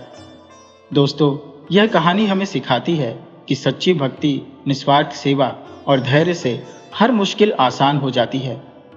जो व्यक्ति दूसरों की सेवा करता है, भगवान उसकी सदा रक्षा करते हैं। अगर आपको यह कहानी अच्छी लगी हो तो KTV स्टोरी चैनल को सब्सक्राइब जरूर कीजिए, वीडियो को लाइक कीजिए, अपने दोस्तों और परिवार के साथ शेयर कीजिए, कमेंट बॉक्स में राधे राधे जरूर लिखिए। आपका बहुत बहुत धन्यवाद। राधे राधे।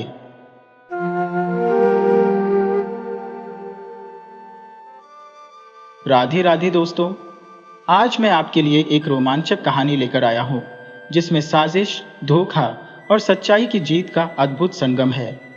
ये कहानी है एक चतुर तोते की, जो अपनी बुद्धिमानी से राज्य को बचाता है। आइए कहानी शुरू करते हैं। सबसे पहले मैं आप सभी से विनती करता हूं कि आप KTV स्टोरी चैनल को सब्सक्राइब करें और इस वीडियो को लाइक, शेयर और कमेंट जरूर करें।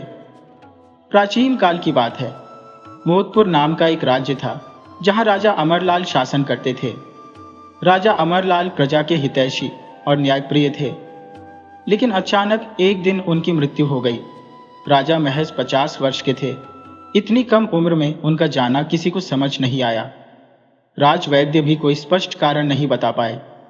राजकुमार जीत ने इसे प्राकृतिक मृत्यु मान लिया और राजगद्दी संभाल ली। परंतु महारानी तारा देवी, जो राजा अमरलाल की पत्नी थी, इस घटना को साधारण नहीं मान रही थी। उन्हें लग रहा था कि यह कोई षड्यंत्र है, लेकिन उनके पास कोई प्रमाण नहीं था। राजा के खास मंत्री जीवन राजा की मृत्यु पर बहुत रो रहे थे। वह राजा के दाहिने हाथ थे। राजा उन्हें छोटा भाई मानते थे। राजा के एक और मंत्री थे दुर्बल, जो रानी के विश्वास पात्र थे। दोनों मंत्री राजा की मृत्यु के समय महल में नहीं थे। राजा ने उन्हें किसी विशेष कार्य से बाहर भेजा था, इसलिए किसी को उन पर शक करने का कोई कारण नहीं दिखा। नए राजा जीत ने राज्य का कामकाज संभाल लिया। राजा अमरलाल ने अपने जीवन काल में राजकुमार का विवाह पड़ोसी राज्य की राजकुमारी शीतल से तय किया था, लेकिन राजा की मृत्यु के बाद यह विवाह अटक गया। राजपुरोहित इसे अपशकुन बता रहे थे।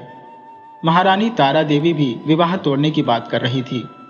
मंत्री जीवन तो इस विवाह को तोड़ने में बहुत उत्साहित दिख रहे थे, लेकिन राजा जीत ने सबकी बातों को नजरअंदाज करते हुए अपने पिता की इच्छा का मान रखा और राजकुमारी शीतल से विवाह कर लिया।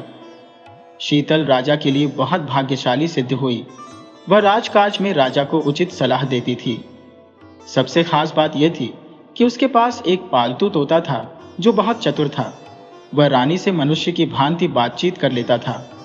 तोते ने रानी को सलाह दी कि वह राजा के लिए स्वयं भोजन बनाए। राजा को कभी भी दूसरों का दिया हुआ भोजन बिना जांच के न खाने दे। तोते ने रानी से कहा कि मुझे इस महल में षड्यंत्र की गंध आ रही है, इसलिए स्वयं महारानी भी सावधान रहे। रानी जानती थी कि राजा इस बात को नहीं मानेंगे, वह किसी का भी दिया हुआ खा लेंगे। तब तोते की योजना के अनुसार रानी ने राजा से कहा कि मैंने एक महात्मा के बताए अनुसार एक व्रत लिया है। इस व्रत को पूरा करने के लिए मुझे स्वयं भोजन बनाना होगा और हम दोनों को 6 महीने तक अपने हाथ से बनाया भोजन ही खाना होगा। इस दौरान किसी और का दिया कुछ भी नहीं खाना है, वरना व्रत भंग हो जाएगा। यह उपाय भी तोते ने ही बताया था। राजा पहले तो आनाकानी करने लगे, लेकिन फिर रानी के सुझाव को मान लिया। राजमाता को भी यह विचार अच्छा लगा। वह अपने पति को बार बार समझाती थी कि बिना जांच के कहीं भी कुछ मत खाइए, मगर राजा अपनी जीभ के वश में थे और किसी की दी मिठाई खाने से ही उनकी तबीयत खराब हुई थी। राजा रानी के विवाह को समय बीतता गया, लेकिन रानी को कोई संतान नहीं हुई। तब राजा के मंत्री जीवन चिंतित हुए और राजा को सलाह दी कि महाराज, विवाह के 1-2 साल में ही संतान हो जानी चाहिए, लेकिन आपके विवाह को 9 साल होने आए और आप निसंतान है। मेरी मानिए तो सुल्तानपुर के वैद्य गजोधर जी को दिखा लीजिए, अवश्य ही रानी को संतान हो जाएगी। मगर समस्या ये है कि वैद्य जी बहुत वृद्ध है और कहीं आते जाते नहीं तो रानी जी को ही वहां जाना पड़ेगा, क्योंकि अपनी समस्या रानी ही उनसे बताएंगी। राजा बोले, इसमें कौन सी समस्या है, हम रानी जी के तोते को आपके साथ भेज देते हैं। रानी अपनी बात तोते से बता देंगी, तोता रानी की बात वैद्य से बता देगा। इस प्रकार समस्या का हल निकल आएगा। मंत्री बोला, महाराज, यही बात मैं भी सोच रहा था, परंतु आपसे कहने में संकोच कर रहा था। दूसरे दिन मंत्री तोते को साथ लेकर सुल्तानपुर के लिए निकल गया, मगर उसे तो सुल्तानपुर जाना ही नहीं था, क्योंकि सुल्तानपुर में कोई गजोधर नाम का वैद्य नहीं रहता था। वह तोते को लेकर जंगल में गया। तोते को शंका हुई कि यह मंत्री शहर छोड़कर जंगल की ओर क्यों जा रहा है, जबकि इसके बताए अनुसार सुल्तानपुर विपरीत दिशा में है। अवश्य ही मंत्री कोई धोखा करने वाला है। तोते को मंत्री ने पहले कंधे पर बिठाया था, मगर अब बेरहमी से हाथ में पकड़ लिया था। तोता मंत्री से बोला, मंत्री जी, जरा मुझे आज़ाद कीजिए। मुझे जंगल में फल खाए बहुत दिन हो गए, कोई फल खा लूं तो फिर हम चलते हैं। मंत्री बोला, साले, तुझे आज ऐसा फल खिलाऊंगा कि फिर उड़ने के काबिल नहीं रह जाएगा। तू बहुत रानी का रक्षक बनता है, तेरी बुद्धि के कारण ही रानी बहुत होशियार बनती है। तोता बोला, मंत्री जी, आप ये क्या कह रहे हैं? मैं होशियार नहीं हूं, ऐसा नहीं है। अरे होशियार तो आप हो, मैं तो एक साधारण तोता हूं। जो मुझे पालेगा, भोजन देगा, उसी का गुणगान करूंगा। आप मुझे पालो तो आपका गुणगान करूंगा। अरे मुझे कौन सा राजा बनना है कि रानी का ही बनकर रहो। आप चाहो तो मैं आज से आपके साथ चलूंगा और आपका ही गुणगान करूंगा। मंत्री बोला, साले, तेरी गर्दन मेरी मुट्ठी में जकड़ी हुई है, फिर भी चतुराई दिखाने से बाज नहीं आ रहा। तू क्या मुझे मूर्ख समझता है? मैं अपने दुश्मन के कुत्ते बिल्लियों को भी नहीं छोड़ता। साले, तुम्हें नहीं पता कि राजा के पिता अमरलाल को मैंने ही मारा था और सारे जासूस गुप्तचर पता लगाते रह गए, मगर आज तक मेरा कुछ भी नहीं उखाड़ पाए। मैं अपने शांत दिमाग का इस्तेमाल करता हूँ और कोई ऐसा सबूत नहीं छोड़ता कि जिससे कोई मुझ पर शक भी कर सके।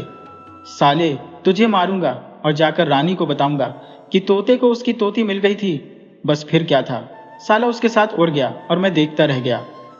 तोता बोला, मंत्री जी, आप राजा रानी के साथ जो करना है करो, मुझे उससे क्या लेना देना। इस राज्य का राजा चाहे जीत रहे या मंत्री जीवन रहे, मुझे क्या फर्क पड़ता है। मुझे रानी से भी क्या लेना देना, वो कौन सी मेरी स्त्री है। वो राजा से प्रेम करे या किसी और से करे, उसमें मेरा क्या जाता है। मुझे तो बस भोजन से मतलब है। आप चाहते हो कि मैं रानी के पास नहीं रहूं तो नहीं रहूंगा। मुझे आज़ाद छोड़ दो। मैं आपसे वादा करता हूं कि मैं जंगल से वापस राजमहल नहीं जाऊंगा। मेरी भी इच्छा है कि आप राजा बन जाओ और मैं अपनी आंखों से आपको राजा बनते देखूं। मंत्री बोला, तू ठीक कहता है, मुझे तुमको जिंदा रखना है कि तू मुझे राजा बनता देख ले। तुझे मारूंगा नहीं, आखिर तेरा भी तो अधिकार है कि तू मुझे राजा बनते देखे, परंतु उड़ने लायक भी नहीं छोड़ूंगा। मंत्री ने तोते के पंख तोड़ दिए और जंगल की झाड़ियों में फेंक दिया और आगे बढ़ गया। जंगल में वहां एक ग्वाला अपनी गाय चरा रहा था। वह उस समय एक पेड़ पर चढ़कर बैठा था। वह यह सब तमाशा देख रहा था। उसने तोते और मंत्री को बातें करते हुए देखा था, उनकी सारी बातें भी सुन ली थी। उसने तोते को पंख तोड़कर झाड़ी में फेंकते हुए भी देखा था। वह पहली बार बोलने वाला और मनुष्य की भांति बात करने वाला तोता देख रहा था। मंत्री के वहां से चले जाने के बाद वह पेड़ से उतरकर उस झाड़ी के पास गया जहां घायल अवस्था में तोता पड़ा हुआ था। तोता अपने पास ग्वाले को देखकर बोला, भैया, थोड़ी सी मेरी मदद कर दो। निर्दय मंत्री ने मुझे अधमरा करके छोड़ दिया है। उसने मेरे पंख तोड़ डाले हैं, मगर तुम चाहो तो मेरे पंख फिर से आ सकते हैं। मैं बिल्कुल ठीक हो सकता हूँ, और वह भी 1 मिनट में। तुम इस झाड़ी की पत्तियों का रस निकालकर मेरे पंख पर लगा दो, मैं फिर से ठीक हो जाऊंगा। ग्वाला बोला, मैं तेरे लिए ऐसा क्यों करूं? तोता बोला, तुम मनुष्य हो, तुम सबसे शक्तिशाली हो। भगवान ने अपने बाद मनुष्य को ही बनाया है कि इस धरती के सभी जीवों की रक्षा करे, उन्हें भोजन दे। परंतु जन्म के बाद मनुष्य अपना कर्तव्य भूल जाता है और जीवों को ही मारकर खाने लगता है, उन्हें सताने लगता है। तुम मुझे एक दयावान पुरुष लगते हो, मुझ पर दया करो। उसके बदले तुम जो मुझसे कहोगे मैं वही करूंगा। आज से मैं तुम्हारा गुलाम रहूंगा। ग्वाला बोला, ठीक है, मैं झाड़ी की पत्तियों का रस निकालकर तेरे पंख में लगा देता हूं, परंतु तुम्हें मेरे ही पास रहना होगा। तुम मेरा साथ छोड़कर फिर कहीं नहीं जाओगे। तोते की जान मुश्किल में फंसी थी। वह किसी तरह भी पहले ठीक हो जाना चाहता था। जब अपनी जान सलामत है तभी यह जहान है, वरना सब कुछ बेकार है। तोते ने मान लिया कि भाई, मैं कभी भी तुम्हारा साथ नहीं छोड़ूंगा। तब ग्वाले ने तुरंत झाड़ी की पत्तियों का रस निकालकर तोते के टूटे पंख पर लगा दिया। 1 मिनट के अंदर तोता ठीक हो गया और उड़कर ग्वाले के कंधे पर बैठ गया। उसके बाद बोला, भैया, आज से आप मेरे मालिक हुए और मैं तुम्हारा गुलाम, परंतु तुम मेरा एक काम कर दो। ग्वाला बोला, साले, अभी 1 मिनट भी नहीं हुआ कि लगे मुझे आदेश देने। तुम्हारी पूंछ इतनी जल्दी मोटी हो गई। तोता बोला, मालिक, मैं आपकी भलाई की बात कर रहा हूँ। तुम अगर मेरी छोटी छोटी बात मानोगे तो तुम्हें एक दिन राजा बना दूंगा। मुझे तुम साधारण तोता मत समझो। अभी तुमने देखा कि नहीं कि मेरे बताए उपाय से 1 मिनट में मेरे पंख ठीक हो गए। उसी प्रकार मैं बहुत सी दवा जानता हूँ। आपको अमीर बनाने का उपाय जानता हो। शायद आपकी तो अभी शादी ही नहीं हुई है, तो आपके लिए पत्नी की व्यवस्था भी करा सकता हूँ। ग्वाला सीधा साधा था। वह बोला, तो साफ साफ क्यों नहीं कहते कि अब तुम मेरे मालिक हो और मैं तुम्हारा नौकर? चलो, तुम्हें मालिक बना लेता हो, क्योंकि तुम्हारे मालिक बनने में भी मेरी भलाई है। लेकिन देखना, भला करते करते मेरा बुरा मत कर देना। तोता बोला, अरे नहीं भैया, आपने मेरी जान बचाई है और अब मेरा फर्ज है कि आपकी भलाई करते करते मेरी जान जाए। ग्वाला बोला, अब बताओ, मुझे आगे क्या आदेश है? तब तोता बोला, भैया, उस मंत्री का छुपकर पीछा करो, उसकी गतिविधि पर नजर रखो। मैं भी तुम्हारे साथ ही हूँ, आगे क्या करना है बताऊंगा। ग्वाला तोते की बात मानकर मंत्री का पीछा करने लगा। मंत्री जंगल के काफी अंदर जा चुका था। ग्वाले को समझ नहीं आ रहा था कि मंत्री कहाँ गया होगा। जंगल के अंदर उसे क्या मिल सकता है। वह तोते से बोला, तोता, मुझे बताओ कि मंत्री किस उद्देश्य से जंगल के अंदर गया है। तब तोते ने बताया कि उसका असली मकसद तो मुझे भी पता नहीं है, परंतु वह रानी के लिए पुत्र प्राप्ति के लिए दवा लेने निकला था। ग्वाला अचंभित हुआ। उसने तो तोते से पूछा ही नहीं था कि इससे पहले वह कहाँ रहता था। उससे और मंत्री में क्या दुश्मनी थी कि मंत्री ने बेरहमी से उसके पंख तोड़ दिए थे। वह तोते से पूछ बैठा कि तुम कैसे जानते हो कि मंत्री रानी के लिए दवा लेने जा रहा है? तोता बोला, भाई, यह समय अभी बात करने और बताने का नहीं है। मैं आपको सब कुछ बता दूंगा, परंतु अभी मंत्री का पीछा करो। ग्वाला समझ गया कि मंत्री जंगल में रहने वाले बूढ़े वैद्य अक्षन के पास गया है। वह औषधियों की नई नई खोज के लिए जंगल के अंदर ही अपनी बेटी के साथ रहते हैं। उनकी बेटी रत्ना अब सयानी हो चली है। ग्वाला अपनी गायों के लिए कई बार औषधि लेने उनके पास गया था। गांव के अधिकतर लोग वैद्य जी के पास दवा लेने जाते रहते हैं। वह बहुत कम कीमत में दवा देते हैं और उनकी दवा जादू की भांति काम करती है। ग्वाला सीधे वैद्य जी के घर की ओर चल दिया। घर क्या था, एक फूस की बड़ी झोपड़ी थी, उसी में वह रहते थे।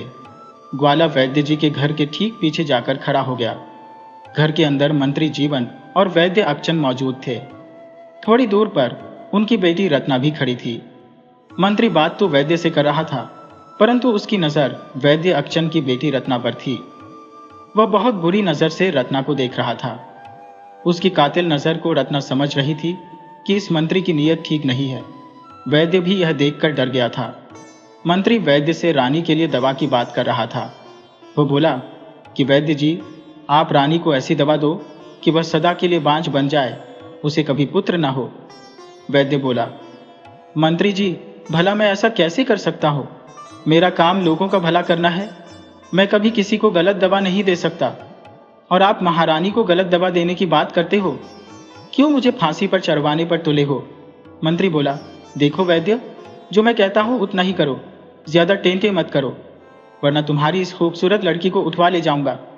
और तुम जानते हो, मैं इसकी आरती उतारने के लिए नहीं ले जाऊंगा। तुम खुद समझदार हो, मैं जो कह रहा हूँ वह करते जाओ और मेरी साजिश में शामिल हो जाओ। आज नहीं तो कल इस राज्य का राजा मुझे ही बनना है। उसके बाद तुम्हारी बेटी को रानी बना लूंगा। वैद्य मंत्री की बात सुनकर बहुत डर गया और मंत्री को तुरंत एक दवा दे दी। वह मंत्री से बोला, आपको हर हफ्ते यह दवा लेकर रानी को देनी होगी। 3 माह के सेवन के बाद रानी फिर कभी मां नहीं बन सकेगी। मंत्री ने वैद्य को 500 स्वर्ण मुद्रा दे दी। वैद्य की आंखें चमक उठी। मंत्री के चले जाने पर वैद्य बेटी से बोला, बेटी, मैं झूठ मूठ मंत्री से डर रहा था। वह बहुत भला आदमी है। अगर किसी तरह राजा बन जाता है तो मैं तेरा विवाह मंत्री से ही कर दूंगा। रत्ना बोली, पिताजी, आप जानते हो वह गलत आदमी है। वह राजा के साथ गलत करने जा रहा है। वह एक गद्दार है। आपको उसका सहयोग नहीं करना चाहिए। वैद्य बोला, बेटी, राजाओं की जिंदगी जुए के खेल की भांति होती है। कब पासा पलट जाए और कौन राजा बन जाए क्या पता। कल को मंत्री भी राजा बन सकता है या फिर राजा इसे फांसी भी चढ़ा सकता है। रत्ना बोली, पिताजी, मैं भले एक निर्धन से विवाह कर लूंगी, परंतु किसी गद्दार से नहीं। उसकी नीयत किसी भी स्त्री के लिए ठीक नहीं है। उधर तोता देख लिया था कि मंत्री राज दरबार के लिए लौट गया है। तब वह ग्वाले से बोला, भैया, जल्दी वैद्य के पास चलो। दोनों वैद्य के पास आ गए। तोता वैद्य से बोला, वैद्य जी, आपने एक राजा के साथ गद्दारी की है। मैंने सब देख लिया है। मैं उसी रानी का तोता हूँ जिसे तुमने गलत दवा दी है। मैं राजा से कहकर तुम्हें फांसी दिलवा दूंगा। वैद्य घबरा गया। ये नई मुसीबत कहाँ से आ गई? ये बोलता हुआ तोता और ग्वाला कहाँ से आ गए? ये मुझे गलत करते देख भी लिए। अब तो निश्चित है, साला मंत्री जीवन के साथ मुझे भी फांसी लगेगी। वैद्य बोला, भैया तोता, इसमें हमारी कोई गलती नहीं है। जब आपने सारी घटना देख ली है तो ये भी देखा होगा कि मंत्री ने मेरी बेटी को मोहरा बनाकर बलपूर्वक मुझसे दबा ली। तुम मेरी मजबूरी समझो और मुझे बचा लो। तोता बोला, तुम्हारा अपराध राजद्रोह का है। तुम्हें फांसी लगनी तय है। तुम्हें कोई नहीं बचा सकता। हाँ, यदि तुम्हारी बेटी चाहे तो तुम्हें बचा सकती है। यदि वह हमारे मित्र इस ग्वाले से विवाह को अभी राजी हो जाती है तो मैं तुम्हें बचा लूंगा, और बचा ही नहीं लूंगा, तुम्हें राज दरबार का राजवैद्य भी बनवा दूंगा। वैद्य के कुछ बोलने से पहले ही उसकी बेटी रत्ना बोली, मैं अपने पिता की जान बचाने के लिए अभी इसी समय ग्वाले से विवाह करने को तैयार हो, मगर पिताजी भी वादा करे कि रानी को गलत दवा नहीं देंगे, बल्कि धोखेबाज मंत्री की तरह ही मंत्री को धोखे में रखेंगे और रानी को संतान प्राप्ति की दवा देंगे। वैद्य बोला, बेटी, तुमने बिल्कुल ठीक कहा। मंत्री तो आज नहीं तो कल राजा के चंबुल में जरूर आएगा। उसे फांसी भी लगेगी। अपनी जान बचाने के लिए मेरा नाम भी लेगा, क्योंकि हर डूबता हुआ व्यक्ति असावधानी से बचाने वाले व्यक्ति को भी लेकर डूब जाता है। मगर सावधान व्यक्ति अपनी जान जोखिम में नहीं डालता, दूर से ही बचाने की कोशिश करता है। डूबने वाले के साथ खुद नहीं डूबता। कल को मुझ पर मुसीबत आती है तो मेरी बेगुनाही का सबूत खुद रानी होगी। उसे मैं ऐसी दवा दूंगा कि रानी को पुत्र प्राप्ति हो जाए। वैद्य ने बेटी का विवाह ग्वाले के साथ करा दिया। ग्वाला ने कभी सपने में नहीं सोचा था कि इतनी जल्दी उसे इतनी सुंदर पत्नी मिल जाएगी। यह सब तोते के कारण हुआ है।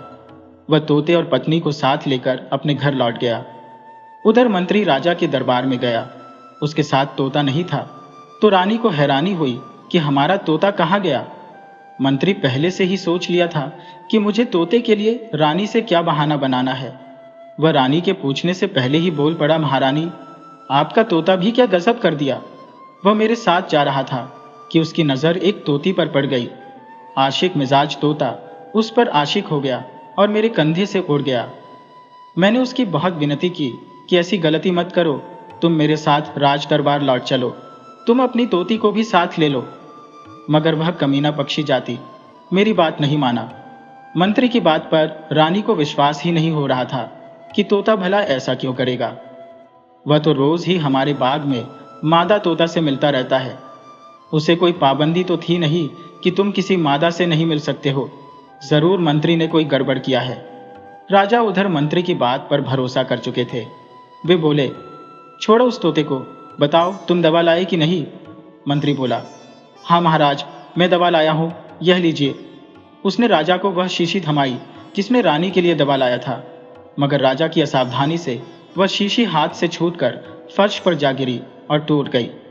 मंत्री को बहुत अफसोस हुआ। उसकी कठिन मेहनत पर पानी फिर गया था। वह बहुत मुश्किल से 500 स्वर्ण मुद्रा देकर रानी को बांझ बनाने की दवा खरीदा था। वह दवा बेवकूफ राजा की बेवकूफ़ी से बेकार हो गई। मंत्री को क्या पता था कि जिसका बुरा भगवान नहीं चाहते, उसका बुरा सारी दुनिया मिलकर भी नहीं कर सकती। राजा ने मंत्री को पुनः आदेश दिया कि मंत्री जी, आप आज तो बहुत थक गए होंगे, तो जाकर आराम कीजिए, मगर पुनः कल दवा लाने के लिए सुल्तानपुर गजोधर जी के पास जाइए। मंत्री बोला, ठीक कहते हैं महाराज, मुझे जाना ही पड़ेगा। दूसरे दिन मंत्री वैद्य के पास जंगल में गया। वैद्य को आश्चर्य हुआ कि अभी तो कल ही दवा लेकर गया था, आज फिर आ गया। शायद मेरी बेटी के लिए आया है। भला हो उस तोते का जो मेरी बेटी का विवाह करा दिया। वैद्य ने मंत्री से पूछा, कहो मंत्री जी, कैसे आना हुआ। मंत्री बोला, कल की दवा बेवकूफ राजा की वजह से गिरकर बर्बाद हो गई। वैद्य मन ही मन भगवान को धन्यवाद दिया कि प्रभु, आपने मुझे बहुत बड़ी गलती से बचा लिया। मैंने कभी जिंदगी में किसी को गलत दवा नहीं दी थी, मगर इस दुष्ट ने मुझसे बहुत बड़ा अपराध करा दिया था। वह मंत्री से बोला, कोई बात नहीं मंत्री जी, मैं आपको दूसरी दवा दिए देता हूँ। वह मंत्री को इस बार पुत्र प्राप्ति की अचूक दवा दे दी। वे बोले, मंत्री जी, यह दवा पूरे 2 माह की है। क्या आप रोज रोज दौड़कर जंगल में आते रहोगे? ले जाओ, इसे रानी को दे देना, आपका काम हो जाएगा। इस बीच मंत्री की निगाहें वैद्य की बेटी को ढूंढ रही थी, मगर वह कहीं दिख ही नहीं रही थी। तो उससे रहा नहीं गया। वह वैद्य से पूछ बैठा, वैद्य जी, आपकी बेटी कहीं दिख नहीं रही। वैद्य बोला, मंत्री जी, क्या है कि मैंने बेटी का विवाह बचपन में ही कर दिया था। कल उसका पति आया और उसे विदा करा कर ले गया। बेटी सयानी हो गई थी तो मैं मना नहीं कर सका। मंत्री बोला, यह आपने अच्छा नहीं किया। अरे अभी तो उसके बचपने के दिन थे, उसके मौज मस्ती के दिन थे। बेचारी पर न जाने कम सिन उम्र में कौन कौन सा जुर्म होगा। उसका नाजुक शरीर बर्दाश्त कर पाएगा भी या नहीं। आप एक नंबर के कसाई हो। वैद्य बोला, मंत्री जी, बेटी विवाह के बाद ही पराई हो जाती है, उस पर अब मेरा कोई हक नहीं था। वैसे आपको परेशान होने की जरूरत नहीं, बेटी का पति बहुत भला आदमी है। जाइए, आप पहले रानी को दवा दीजिए। मंत्री उदास होकर वहां से राज दरबार लौट आया। इस बार राजा ने कोई गलती नहीं की। बहुत सावधानी से दवा ले ली और रानी को अपने हाथ से रोज दवा पिलाने लगे। रानी तो उस दवा को पीना नहीं चाहती थी, परंतु राजा का मान रखने के लिए उनके हाथ से दवा पी ले रही थी। रानी को 1 माह बाद एहसास होने लगा कि वह गर्भवती हो गई है, मगर इस बात का पूर्ण विश्वास हो जाने के बाद ही राजा से बताना चाहती थी। पूरे 2 माह गुजर गए, तब रानी ने राजा को खुशखबरी सुनाई कि आप पिता बनने वाले हो। राजा खुशी के मारे उछल पड़े।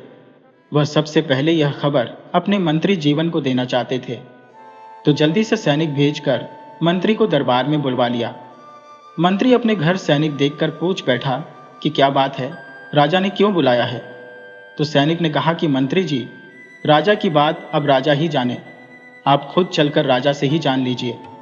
मंत्री दरबार में हाजिर हुआ तो राजा ने बताया कि मंत्री जी, आपने कमाल कर दिया। आप मेरे अति विश्वसनीय और प्रिय मंत्री हो। आपकी लाई दवा की वजह से मैं पिता बनने वाला हूँ।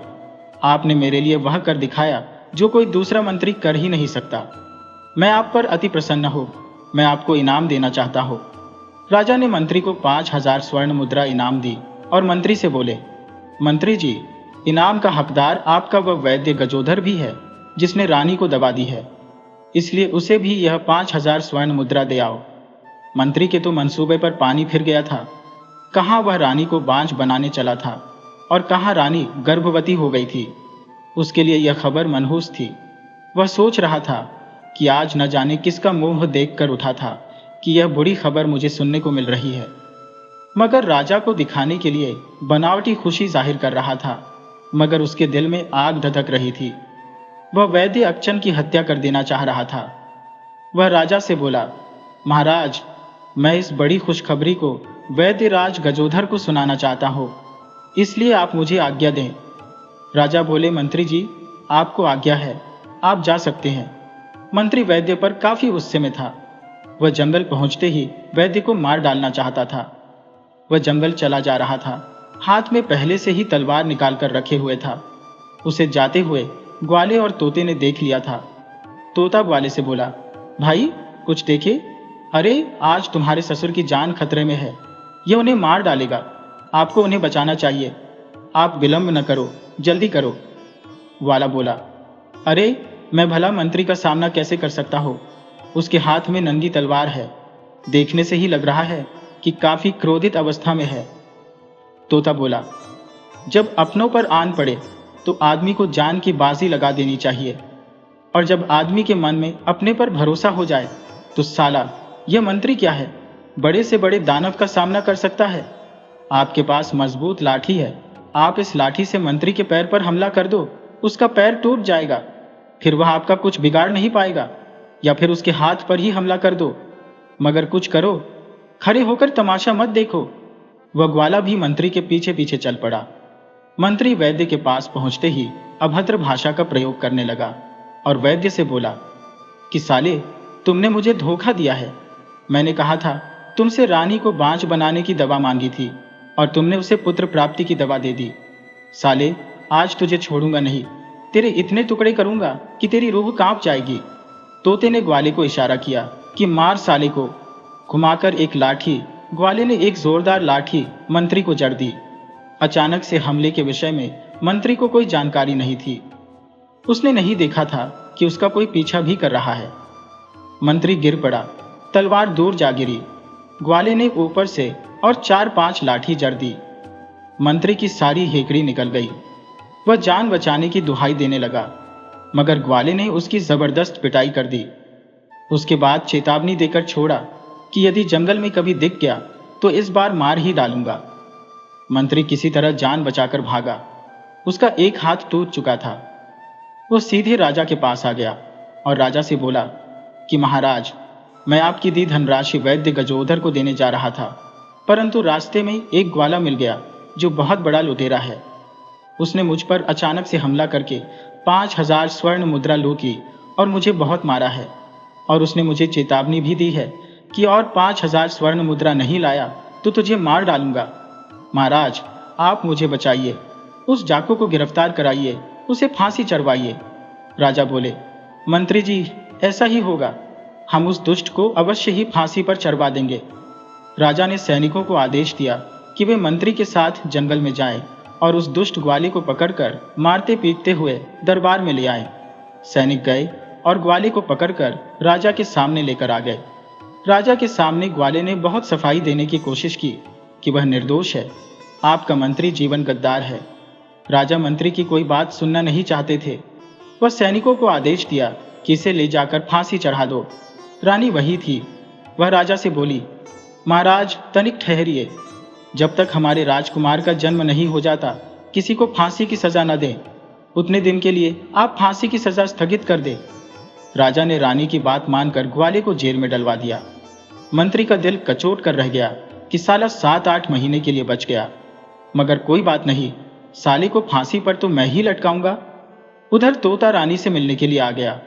उसे उम्मीद थी कि उससे मिलकर रानी बहुत खुश होंगी, परंतु ऐसा नहीं हुआ। रानी को तोते से मिलकर कोई खुशी नहीं हुई। वह रानी से मंत्री की शिकायत करने लगा तो रानी ने उसकी बात सुनने से इनकार कर दिया। वह तोते से बोली, मुझे तुम्हारी मनगढ़ंत बात नहीं सुननी, तू लौट जा अपनी तोती के पास, नमकहराम भाग यहां से। तोता बोला, रानी आप मेरी बात एक बार गौर से सुन लो। आपके साथ मंत्री गद्दारी कर रहा है, वह आपका अहित चाहता है। रानी बोली, मेरा हाथ खून से रंगवाना क्यों चाहता है? मैंने तुझे पुत्र की भांति पाला था, इसलिए तुझे मारना नहीं चाहती, और तू है कि मरना चाहता है। तू चला जा, मैं तेरी कोई बात नहीं सुनना चाहती, और अपने वफादार मंत्री के खिलाफ तो कभी नहीं। तोता समझ गया कि अब भी मंत्री के पिछले जन्म के पुण्य फल रहे हैं, इसलिए सबकी आंख में धूल झोंकने में कामयाब हो रहा है। लेकिन बर्फ का गोला कब तक मोती बनकर धूप में चमकता रहेगा? उसे तो हर हाल में गल जाना है। मंत्री का भी पाप का घड़ा भरेगा। तोता उड़कर ग्वाले की पत्नी के पास चला गया और उसे समझाया कि इस समय दुख की आंधी चल रही है, हमें चुपचाप इसे सहन करते हुए सही समय का इंतजार करना चाहिए। इस प्रकार 7-8 माह बीत गए। रानी ने सुंदर पुत्र को जन्म दिया। महल में खुशियां दौड़ गई, मगर मंत्री के दिल पर सांप लौट गया। वह उस बच्चे को नुकसान पहुंचाने की फिराक में लग गया। अब तो उसे महल में रोकने टोकने वाला नहीं था। वह जो भी चाहे मनमानी कर सकता था। उसने राजकुमार की हत्या कराने के लिए एक अलग तरह का षड्यंत्र बना लिया। वह एक सपेरे की मदद से राजकुमार को मारना चाहता था। तोता था कि उसके पीछे पड़ गया था। वह हर समय मंत्री के आसपास के पेड़ पर बैठा रहता था। चूंकि मंत्री को तोते को लेकर कोई शंका थी ही नहीं, वह तो जानता था कि तोता तड़प कर जंगल में मर गया होगा। वह मंत्री और सपेरे की बात सुन लिया था। वह पुनः रानी के पास आया और रानी से बताया कि रानी, अपने बच्चे को लेकर सचेत रहो, मैंने मंत्री और सपेरे की बात सुनी है। रानी बोली, बस चुप हो जा, और आगे बोला, तो सचमुच मैं तुम्हें मार डालूंगी। तुम्हें मैंने मना किया है कि मेरे पास मत आया कर और मंत्री के खिलाफ जहर मत उगलाकर।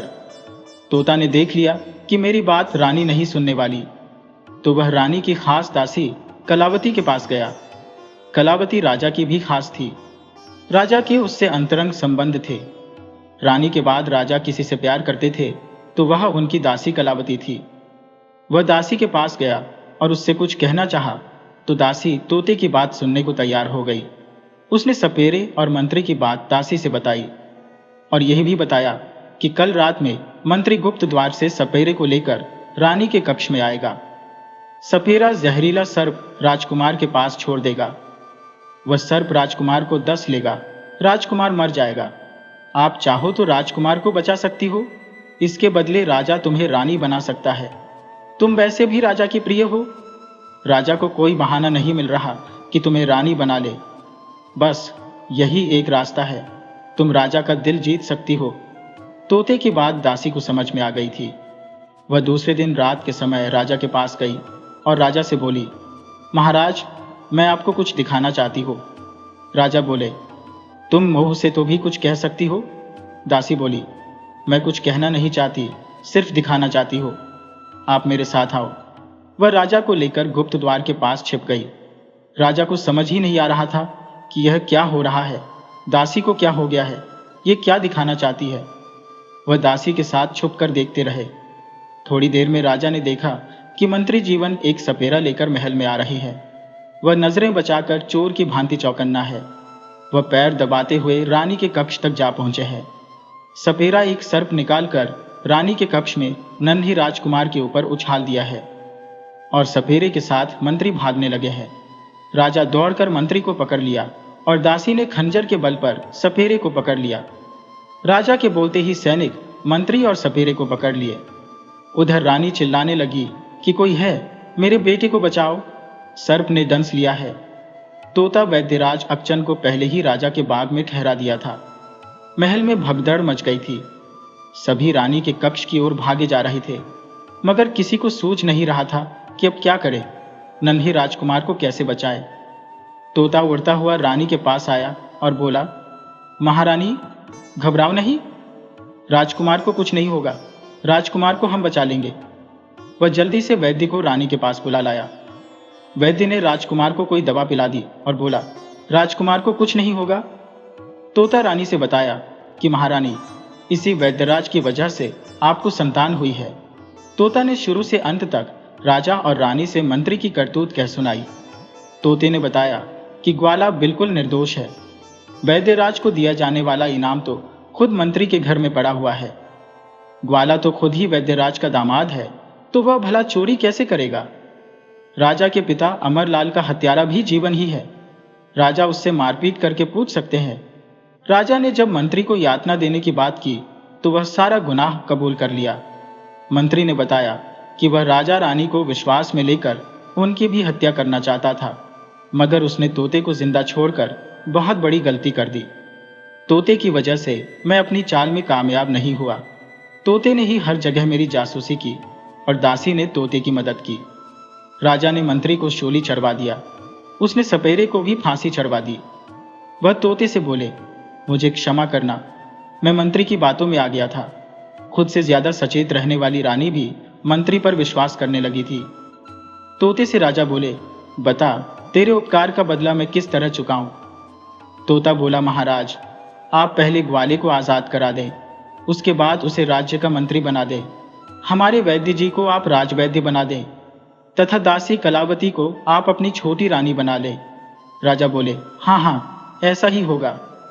मैं ग्वाले को मंत्री बनाता हूँ, वैद्य जी राजवैद्य होंगे तथा कलावती आज से मेरी छोटी रानी होगी। इस प्रकार तोते की मदद से राजा जीत सुखपूर्वक राज करने लगे। सीख दोस्तों, यह कहानी हमें सिखाती है कि सत्य कितना भी छिपा हो, एक दिन सामने आ ही जाता है। बुद्धि और साहस से छोटा प्राणी भी बड़े षड्यंत्र को विफल कर सकता है।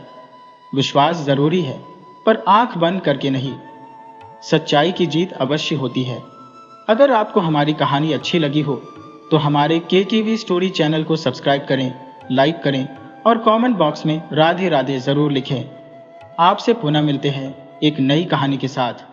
तब तक के लिए आपको और आपके पूरे परिवार को राधे राधे।